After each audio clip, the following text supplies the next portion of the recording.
మానవ మానవ జీవితంలో ప్రతి ఒక్కరికి, ప్రతి జీవికి, మానవ జీవితం అనే కదా, ప్రతి జీవికి లోపల శక్తి ఉంటుంది. ఆ శక్తిని ఉపయోగించుకునే బాధ నుండి, మీ బాధ నుండి బయటపడాలి.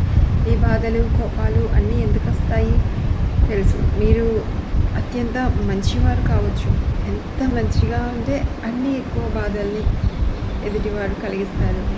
అవి ఎందుకు ఒక్కొక్కసారి ఎదుటివారి పెట్టే ఇబ్బందుల వల్ల అవ్వచ్చు, లేదా ఒక్కొక్కసారి మీకు వచ్చే కోపాలు మీరు చిన్న చిన్న ఆనందాలకు కూడా దూరం అవుతారు.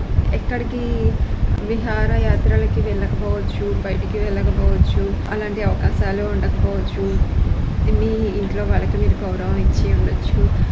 అలాగని కనీసం మీ చిన్న చిన్న కోరికలు కూడా తీర్చుకోవడానికి అవకాశం లేనప్పుడు, ఎలాంటి సరదా లేనప్పుడు, మనసు ఆహ్లాదభరితం కానప్పుడు ఒక రకమైన భావాలు, భావోద్వేగాలకి లోనయ్యి కోపం అలా ఉద్భవిస్తుంది.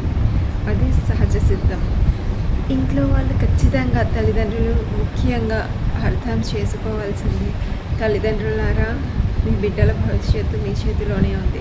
చిన్న చిన్న ఆనందాలు మనసుకి ఆహ్లాదభరితం చేస్తే అదే గొప్ప విజయాలకి దారితీస్తుంది. వారి మనసు ప్రశాంతంగా ఉండి ఆరోగ్యంగా ఉంటే కుటుంబం అంతా ఆనందంగా ఉంటుంది. ఈ ఆనందాన్ని పసి మనసులకి ఎంత ఎదిగినా సరే పసి హృదయం మనలో ఉంటుంది.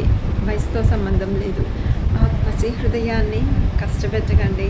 చిన్న చిన్న ఆనందాలు కాసేపు కలిసి గడపండి, కాసేపు కలిసి మాట్లాడుకోండి. మీ పిల్లలు ఏది ఎంత ఇబ్బంది పెట్టినా సరే ఇవే వారు మీతో పంచుకుని అవి మీకు వివరించడానికి ఈ చిన్న చిన్న ఆనందాలే దోహదపడతాయి. లేదంటే వారి మనసులో భయం పెరిగి ఎంత కష్టమైన పరిస్థితి వచ్చినా వారే భరించేసి కృంగిపోయి ఆరోగ్య సమస్యలు వచ్చి చాలా ఒత్తిడికి గురి అవుతారు. అందుకు ప్రతి చిన్న సరదాని మనస్ఫూర్తిగా కాసేపు సమయం గడిపి ఆహ్లాదభరితంగా చేసుకోండి. అదే మనసుకి మంచిది. బాధల నుండి విముక్తికి అమృతం ఇది.